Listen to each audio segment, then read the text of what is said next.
Ассаламу алейкум, мекендаштар. Барыңыздарга кутмандуу күн.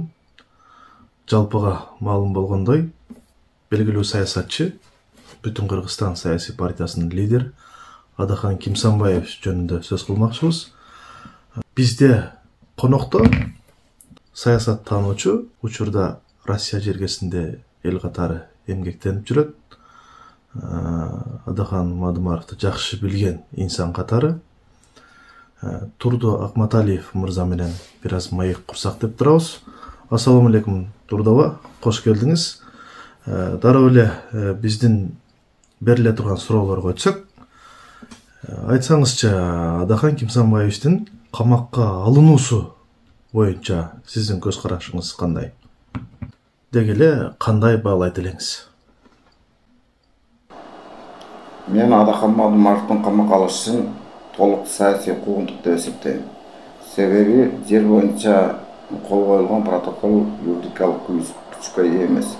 Ал протоколдун негизинде токтом же болбосо келишим түзүлүп, ал жогорку кеңештен ратификация болуш керек болчу. Эми ошол протоколдун негизинде келишим түзүп, ошону жогорку кеңешке ратификацияга алып кирген ошол убактагы жол министри Сулайманов болгон. Бул жерде Сулайманов да кошулуп, Адахан менен бирге жооп бериш керек болчу. Анда эмесе кийинки суроо. Адахан Мадымаровдун куугунтук деп айтсак туура болобу? Куугунтукка алынып жаткандагысынын негизги себептерин эмнеде деп ойлойсуз? Адахан Мадымаровду куугунтукка алуунун бирден бир себеби бул Адахан Мадымаровдун жогорку кеңеште чындыкты бетке айткандыгы, азыркы бийликти сындагандыгы жана алардын айыптарын, кемчиликтерин манжа менен санап бетине так айтып жаткандыгы. Экинчиден, азыр Кыргызстанда эң күчтүү жана электораты көп партия бул Бүтүн Кыргызстан партиясы. Кыргызстанда азыр күчтүү саясатчы жалгыз Адахан Мадымаров калды. Бул кошомат кылбаган, өз принцибинен кайтпаган адам. 32 жылдан бери Адахан Мадымаров оппозицияда келатат. Буну көптөр айтышпайбы? Бакиев менен биргиштеген Бакиевич деп. Бакиев менен кимдер биргиштеген эмес? Ушул эле Жапаров, ушул эле Ташиев, ошол эле биз айтып аткан Атамбаев барды Бакиев менен бирге иштешкен. Отунбаева бирге иштеген. Ушул эле Жээнбеков иштеп калды Бакиев менен. Бул сөз Бакиев менен бирге иштегенде эмес, сөз мунун күчтүү саясатчы экендигинде, өз принцибинен кайтпагандыгында, чынчылдыгында жана акыйкат үчүн күрөшкөндүгүндө болуп жатат. Азыркы бийликтин эң күчтүү конкуренти ушул жалгыз Адахан Мадымаров. Эгерде бийликтин акылы бар болсо, саясий жактан жетилген бийлик болсо, Адахан Мадымаровду камакка алыш керек эмес болчу. Кыргыз айтат, сындагандан коркпой, жымдагандан корк дейт. Сындаган адамдан коркпош керек. Мына айланасында жүргөн, анын күнөөсү болсо дагы, айыбы болсо дагы ошону жымылдатып президентке билдирбей, жаап жашып турган адамдардан коркуш керек. Бир ушундай убакыт келет, ошол айыптарын ушул жанында жүргөндөр чукуп чыгып, Садыр Жапаровду жардан түртөт. Бул мынакей 32 жылдан бери келаткан тажрыйбада бар да. Акаевди ким түрттү? Жанындагылары. Бакиевди ким түрттү? Жанындагылары. Мынакей кече эле өз бийлигин өткөрүп берип 4% добуш алган Сооронбай Жээнбекти желкесинен сүйрөп келип президент креслого отурган Атамбаев эмнени көрдү? Мына ушундан тажрыйба алыш керек болчу. Эгерде бийликтин эси бар болсо, тез арада соттун чечимин жокко чыгарып, экинчи инстанциядагы сот, шаардык сот карагандан кийин, биринчи инстанциядагы соттун чечимин жокко чыгарып, Адахан Мадымаровду боштондукка кое бериш керек. Жана ушул кылмыш ишин таптакыр жок кылыш керек, прекращать этиш керек. Бул кылмыш иши кылмыш жаза кодекси боюнча дагы кылмыш процессуалдык кодекси боюнча дагы 323 статья менен иш козгоого негиз жок. Ошондуктан Адахан Мармаровду оштон койгой берсе, бул бийликке элдин бир аз ишеними пайда болот. Эгер Адахан Мармаров ушу бойдон 2 айга камакка калтырып койгон турган болсо, анда Адахан Мармаровдун тарапташтары токтобойт. Алар акыра аягына чейин күрөшөт. Түшүнүктүү.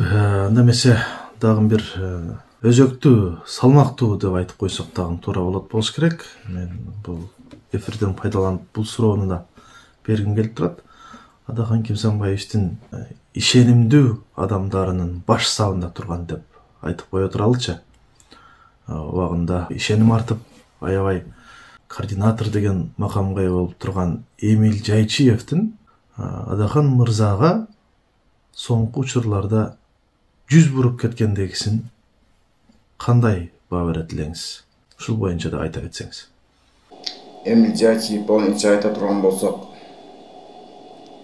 Эмиль Жайчиев бул өткөн президенттик шайлоонун алдында эле пайда болгон адам.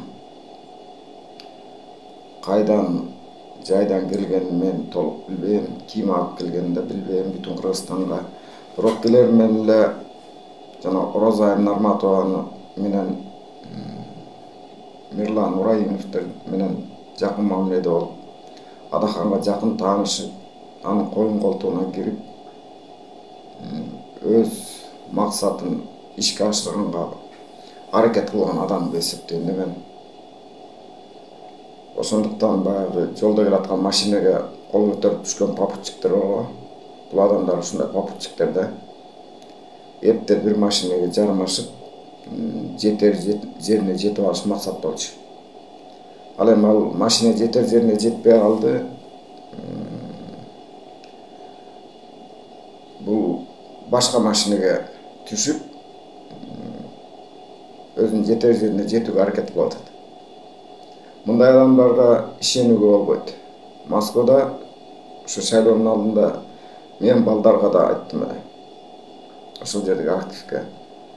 Бизде попутчиктер, ушу жолдон кол көтөргөндөр партиянын арасында көбөйүп кетти, жана өтө активдүү иштеп атат. Буларга ишенүүгө болбойт. Бирок ошол убакта менин сөзүмө эч ким капарын алган эмес. Аны сен жакшы билесиң. Бизди бузукка тантышкан найым бардыгы суу бетине калкып чыгып атат. Чындык суунун түбүнө таштай болуп чыгып кетпейт. Суунун бетине дайыма калып калат, чындык деген. Питерде сен уюштурган темирлаган чыңгыздар баш болуп, эң башында сен турган Питердеги Адахан Мармаровдун Питердеги жолугушуусундагы булар өзлөрүнө энчилеп алышыптыр. Биз уюштурдук деп. Эми Адахан Кимсанбаевич билбейт да ким уюштурганын. Алар ошентип айтпаса киши ишенет. Ошон үчүн айтып атпаймынбы? Жанында жүрүп, аны мактап, жактап аткандар адамды жарга түртөт. Мынакей азыр Жайчиев Адахандын башына кара булут айланды эле жарга түртүп, Ташиев тарапка өтө баштады, бийлик тарапка. Мындай адамдардан Кудай сактасын. Жайчиевди мен айтат элем, Сооронбай Шариповичтин түгөйү. Башка айтар сөзүм деле жок. Бул Жайчиев бул жигитчилик кылган жок. Жигит адам мындайга барбайт да. Дос, жакын адам, тууган туушкан деген башыңа иш түшкөндө керек. Башыңа жамандык түшкөндө билинет. Ошондо көрөсүң кимдин сага дос экенин, кимдин сага кас экенин. Мынакей Адахан Кимсанбаевич азыр көрүп аткандыр, билип аткандыр ким дос экенин, ким кас экенин. Баягы сен өзүң билгендей, биринчи эшелондогулардын баардыгы жок. Асылкан Эжем, Оразайым Нарматова, Калдарбек Омекеев дегендер. Баягы экинчи эшелондогулар Өсөркул аке, Динара Маматова, Урмат Молобек, мына ушулар калды дагы. Назира, башкалардын баардыгы баштарын кумга тыгып, страс окшоп баштарынын аманчылыгын тилеп жатып алышты. Бирөө да бир сөз кайтарып айтып койгон жок. Бул жигитчилик эмес, жачий жигитчилик кылган жок. Анда дагы бир соңку сурооду берип алсам, эгер уруксат берсеңиз, Кыргызстандын азыркы абалына кандай көз караштасыз? Мен Кыргызстандын бүгүнкү саясий абалын эмне демекчимин. Кыргызстан бүгүн экономикалык саясий кризиске келип кетти. Мына баардык жагын карасаңар, экономика түшкөн, ага карабай Акылбек Жапаров биздин ички дүң продукциясы 1 триллион сомго жетти деп мактанат. Бул деген сомдун массасы салмагы өстү, саны көбөйдү дагы, ал эми баасы түшкөндүктөн бизде азыр ошол 1 триллион сомго чыгып кетти. Болбосо ички дүң продукция каяктан өсөт? Бир завод, бир фабрика салынбаса, өндүрүш түшүп кетсе, ошондуктан Кыргызстан азыр экономикасы өтө төмөн өлкөлөрдүн катарына кирди. Биз Тажикстандан да артта калдык. Ал эми саясий абал болсо, баардык жагын карабаган куда сөөктөр, балдары, өкүл балдар, өкүр кыздар, күйөө балдар, кудалар, тууган туушкандары баардык мамлекеттин баардык тармагын ээлеп алышкан. Бул деген өлкөнүн саясий кризиске алып келип такады. Ошону менен бирге эле биздин коомчулуктун элдин билими өтө төмөндөп кеткендиги мына ушул Садыр Жапаровдун бийлиги келгенде байкалды. Жана айтып атпайдыбы, до конца деген бир топ айтып атат, биз Сингапурда жашап жатабыз деп. Аны президент өз оозу менен айтты. Биз Сингапурда жашап жатабыз, Сингапурда жок. Бирок аны эл көрбөй жатат деп. Балким президенттин айланасындагылар, куда сөөктөрү өзү баш болуп Сингапурда жашап жаткандыр. Ал эми элдин көпчүлүгү кедейчиликте жашап жатышат. Баары түшүнүктүү. Чоң рахмат. Турдава терең ыраазычылык билдиребиз. Убактыңызды бөлүп биз менен маек куруп бергениңизге Кудай буйрса жакшы тилек кылып туралы. Кантсе дагы жараткандан сурайт элек. Кыргызстан алдыга жылсын, өнүксүн, өссүн деген жакшы каалоо тилектер менен баарыңыздарды саламатта калыңыздар деп айткыбыз келет. Көрүшкөнчө.